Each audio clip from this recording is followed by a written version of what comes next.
Welcome to a self-published author's diary. I am Elodie Novodatsky. I am your host for this podcast. I have been self-publishing since June 2014. It's been more than 10 years. And today I will be speaking about Amazon shutting Kindle Vella down. Because on October 28th, 2024, Amazon announced in a press release that we've made the difficult decision to gradually wind down Kindle Vella in February 2025 as the program has not caught on as we'd hoped. For me, Kindle Vella was a main stream of income. Right now, what I can do until December 6th, I can still post episodes, but after December 6th, authors will no longer be able to post episodes either. They took away all the comments, so I can no longer see the comments that the readers have posted. I can no longer reply to comments I cannot see. And they also enabled, right now we can also download all of our episodes into one document, which that's helpful. And then after December 6th, we can no longer post episodes. And then the stories, if we leave them up, will stay up until February 2025. They are announcing a last bonus in a couple of days, which will be the bonus for October. But after that, it's only the royalties. And if you've been on Kindle Vella as an author, you know that the royalties per episode are very low. So right when they were announcing, or right the day when they announced that, I was finalizing this huge analysis on what had been working for me with Kindle Vella. Because as I've mentioned, Kindle Vella has been a main source of income for me.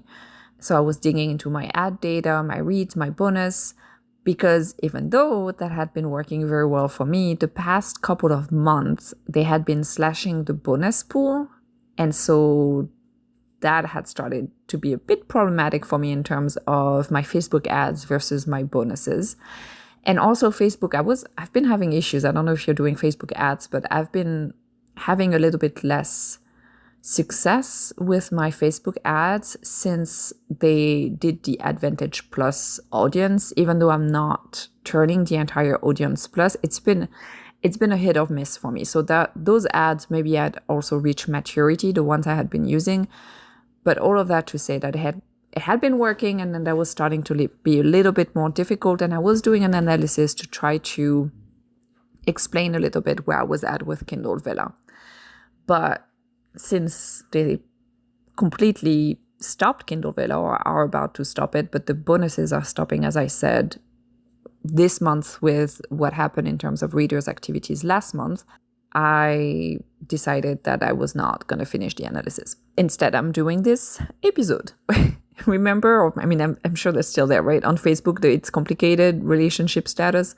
Well, that's a little bit how Vella felt for me in terms of the royalties and bonuses and what to expect in a program that was changing. I can adapt to what, when Vella decided a couple of months ago that they would change the way the tokens work. So instead, before, for one episode, we would get tokens depending on how long the episode was. And then they decided to cap that at 10 tokens. So like a reader would spend 10 tokens no matter how long or short the episode was. It had a limit, like it needed to be at least 600 words and an upward limit as well. But you were not getting more tokens paid, even though your episode may have been much longer. And I decided, okay, I'm going to cap my episodes between 900 and 1500 words, which is kind of what I was doing anyways.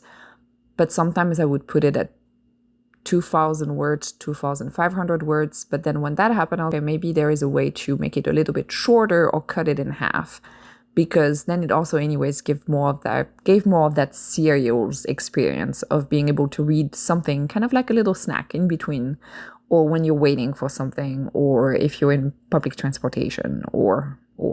Vella had been giving kind of mixed signals with those, with the bonus pool. Vella had been cutting the bonus pool, and I thought, okay, maybe they're stopping the bonus, not the entire program. I also thought maybe they're stopping the entire program, and I also thought maybe they're reducing the bonus pool because of a contest they had started, and I will tell you more about that. But basically, this is how it went. On August 26th, Amazon announced the July bonus at $1 million. My personal bonus that month was $3,100. With my Facebook ads, which again, were going a bit wonky for me, it was about $2,400 in profit, not counting the taxes. It was a bit less than in June, because in June my profit was $3,100 with Vella bonus alone. On September 23rd, the August bonus dropped to $750,000. My bonus was $1,214. And with my Facebook ads, the profit was about $450. So that's a huge drop. On October 21st, 2024, they announced the September bonus, and that was cut. The pool was $500,000. So we went from 1 million to 500,000 in 2 months. And for the first time since I started Kindle Vella, not my entire self-publishing career, I was in the red. I was $20 in the red for that month. Overall, as a business, I was still in the green because Kindle Vella is not my sole income. I am wide with my Elodie Nowodatsky books. I also have my duo bilang books. And I also have some of the pen names are currently on Kindle Unlimited, the ones from my Vella. So I do have several sources of income. And why was I in the red with my Kindle Vella bonus? Well, the bonus did not cover my Facebook ads. The bonus for that month was $501.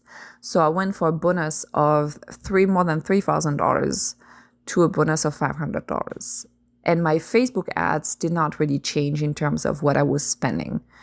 Again, the Facebook ads were I felt they were less efficient in terms of gaining readers, like not the clicks. The clicks were still efficient, but those clicks did not necessarily transform in readers, which they were before.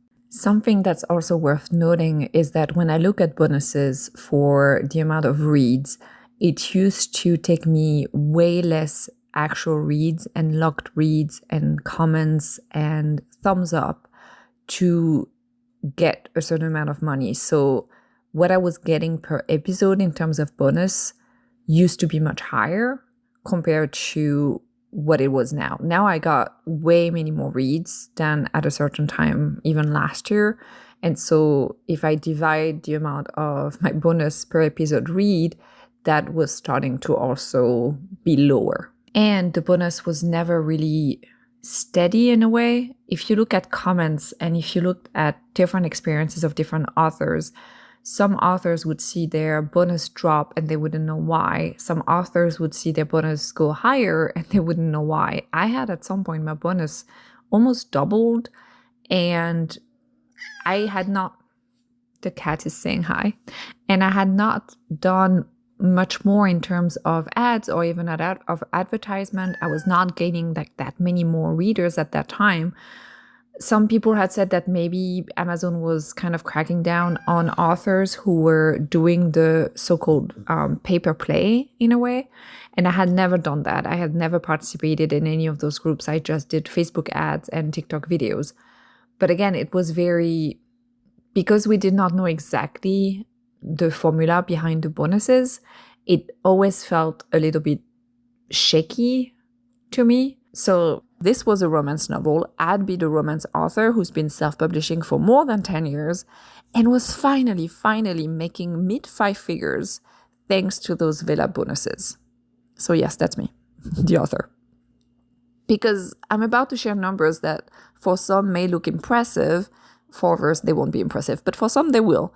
And it's important to remember that I published my first book on June 26, 2014. And yes, I've made money with my books. I haven't been in the red for 10 years, but I've never made that amount of money with only my books. And it helped move my income to a different level. That, and also I've been much better at not diving headfirst into more translation and audiobooks, because audiobooks currently have not fully earned out. So I'm much better at deciding where I'm going to invest my money. That's not the topic of this episode. So back to the Vella and why I said it was a little bit of mixed signals, because while they were slashing the pool bonus, they also organized the Vellies.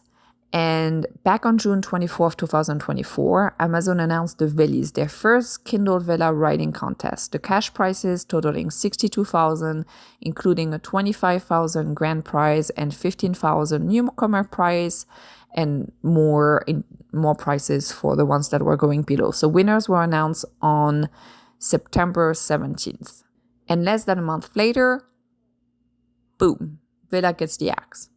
I don't know, was this contest supposed to save Vella? Did they think the Villies would maybe bring a flood of new readers because new authors would join? Maybe they had some secret metrics they were looking at with the Villies, and if those were not reached, then they would no longer invest in developing the Vella system. Maybe they were banking on Prime student subscribers reading Vella stories, or rather gathering new Prime student subscribers, because that's my theory.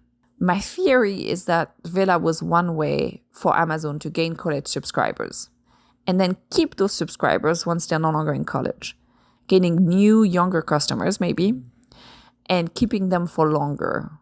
Because once they're in Prime, in college Prime, they might join more of what Amazon offers. Maybe they'll, and I'm not here talking about books, but maybe they'll look about their groceries. Instead of using Instacart, they might be using the Amazon delivery for the food. And maybe they'll do the same with their medicine.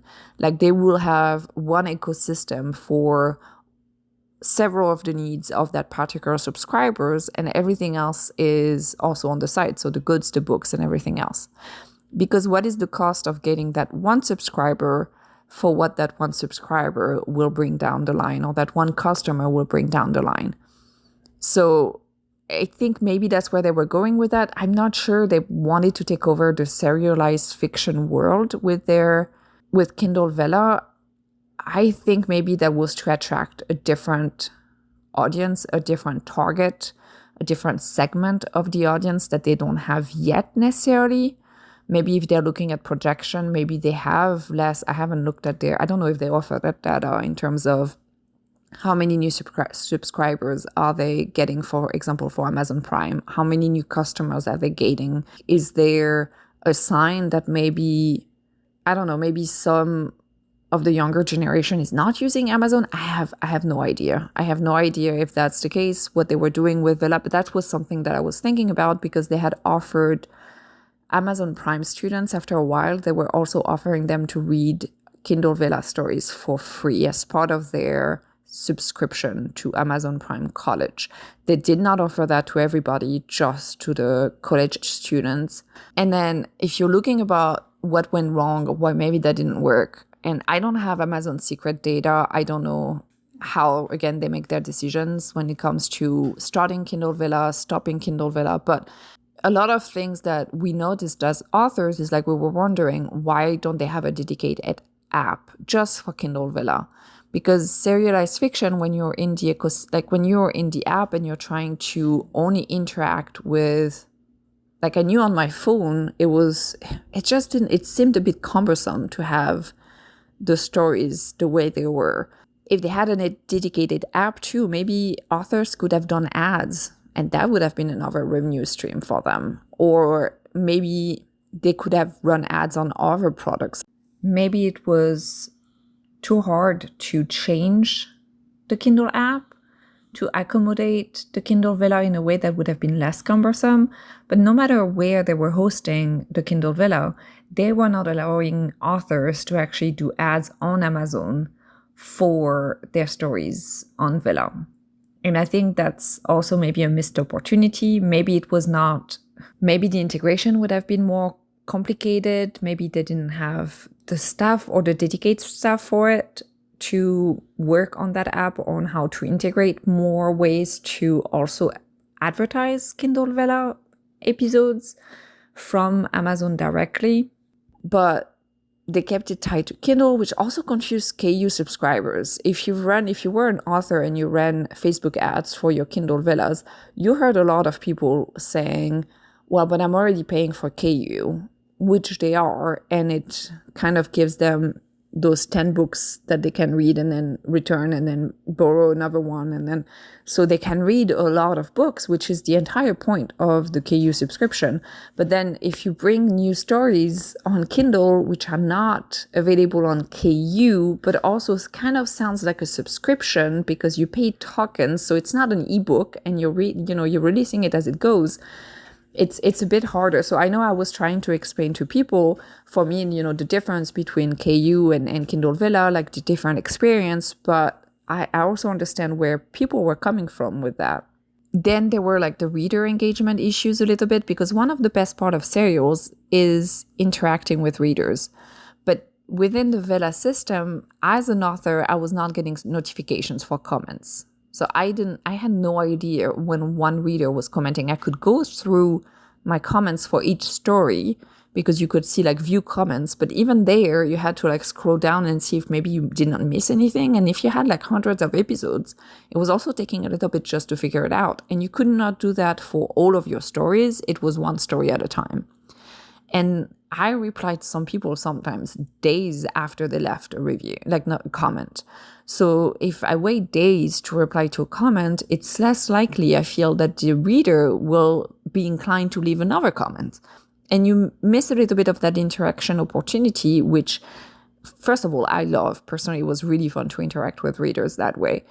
But at the same time, I feel like that makes the platform a little bit less attractive for the readers, because if they do, if they leave a comment, they don't get a response, then it's kind of like, well, okay, well, great. And if they're more used on other platforms to get comments back, then it's not the same experience. I did have readers sometimes who started talking to one another, which I really loved reading afterwards. They were trying to figure out what was going to happen next. And I'm definitely going to miss that.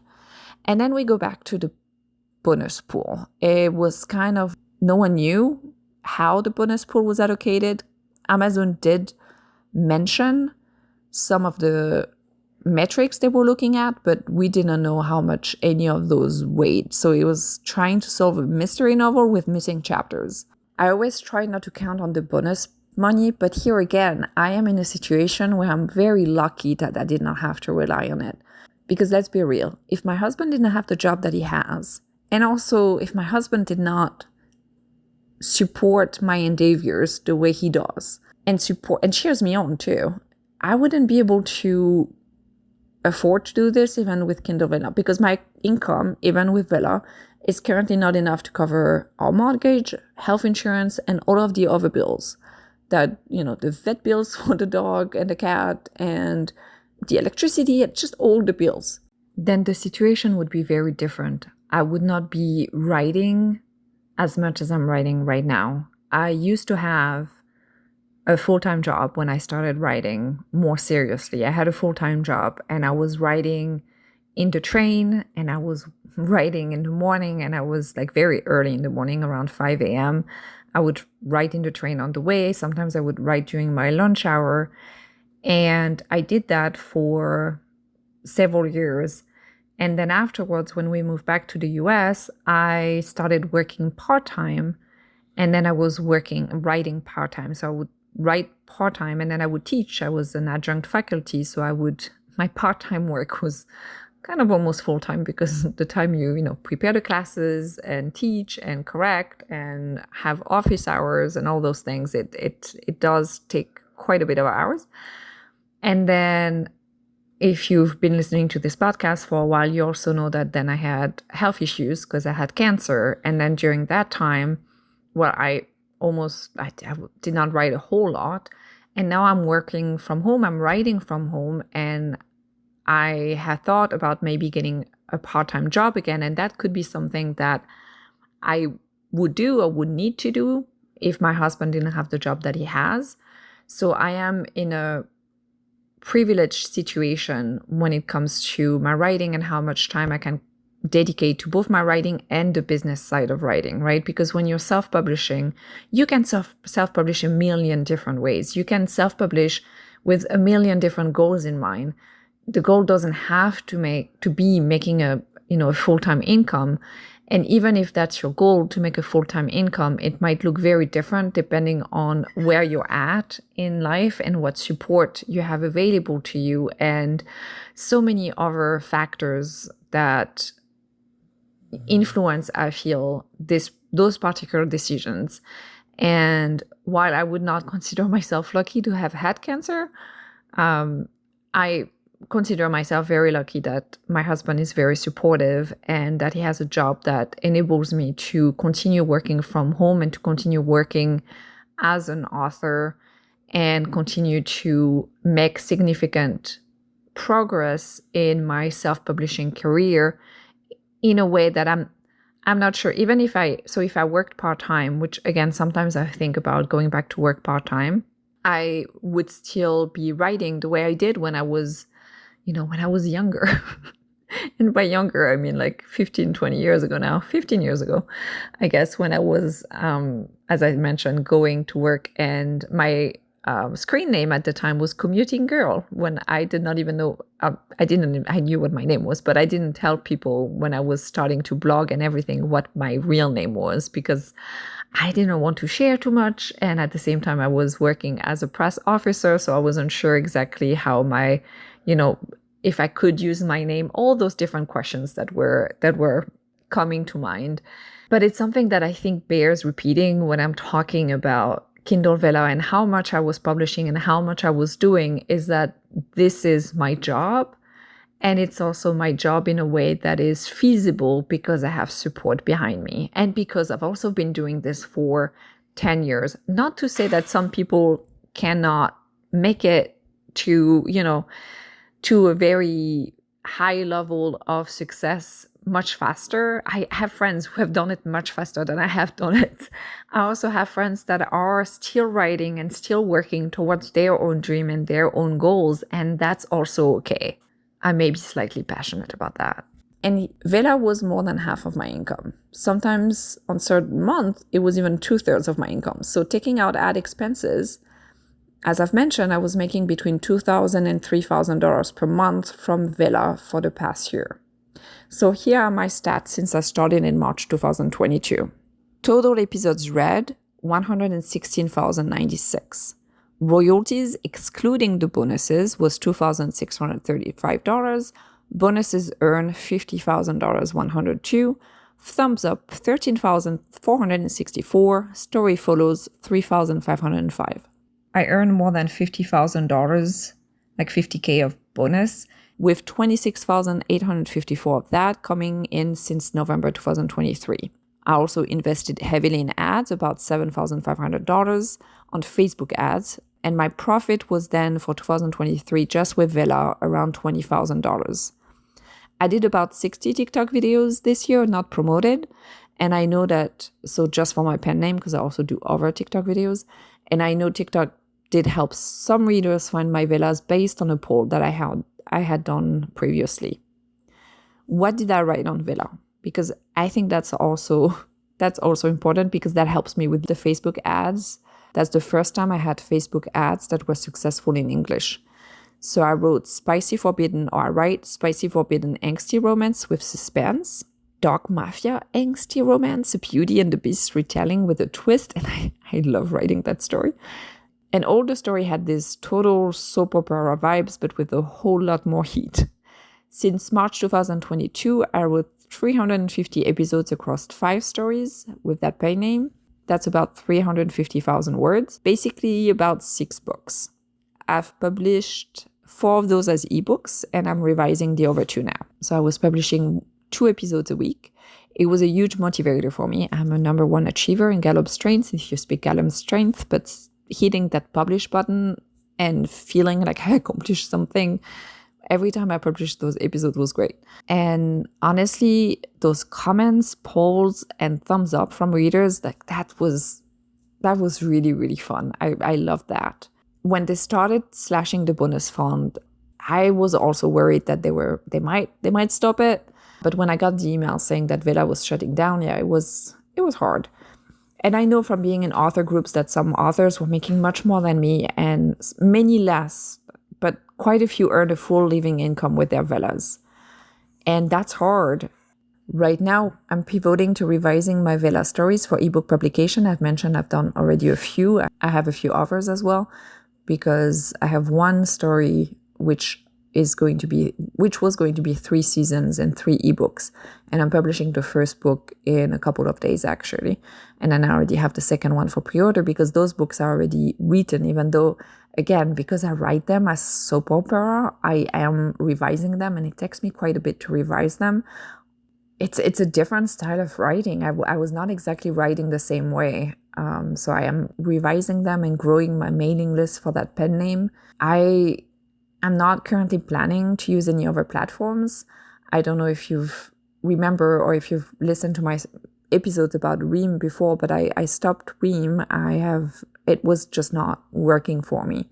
And the added bonus of having the Vella platform was that it was already set up. Even though there were issues, even though I thought there should be a separate app and the comments and all those things. And on being the sole author, right now on Kindle Vella, it felt less that people were subscribing to me, but they were subscribing to the Vella. So it would be kind of maybe other serial apps like Radish, for example. And I've been accepted to Radish with my pen name, but I decided to put all my books in KU for that pen name. So I'm not going to go the Radish route. And I don't want to do a Patreon where people just, would subscribe to me. I think it feels like too much because then I would try maybe to publish even more episodes because I would feel like they're not getting, for their money, they're not getting enough. I would put too much pressure on myself to try to offer something that is probably too much, and then I might not be able to sustain it for X or Y reason. And so I decided to just put my ebooks in KU. At the time, I'm not going to start or try to start a new subscription model for me. And I do miss already not having the comments of readers.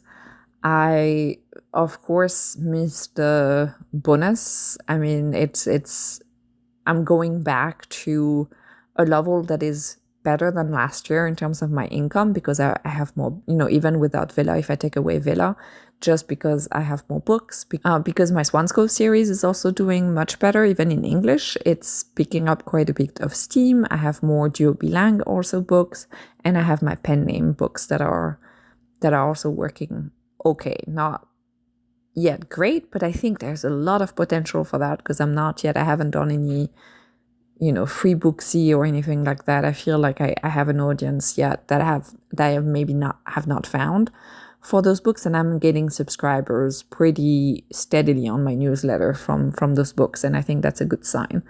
So I'll keep you updated to let you know how they go. If you were on Kindle Vella, I hope you find a way to pivot as well, and I hope you find your audience. I hope you're able to keep writing no matter what writing looks like to you, and that this career or this dream or this hobby, whatever writing is for you, that it is sustainable and makes you happy or steady or whatever writing again means to you. If you'd like to visit my website, don't hesitate to go to www.elodinovodatsky.com. You can also go to www.dasdog.net because my husband, again, is a genius. He came up with that because I always spell my name Novodatsky, N-O-W-O-D-S-dog, A-Z-K-I-J. And please subscribe to my podcast if you're listening to it, which if you got to the end, you're probably listening to it. So please do subscribe to my podcast. And I also have a YouTube channel if you're so inclined and you're looking for audiobooks. Thank you so much for listening. To all writers out there, happy writing. And to everyone, happy reading.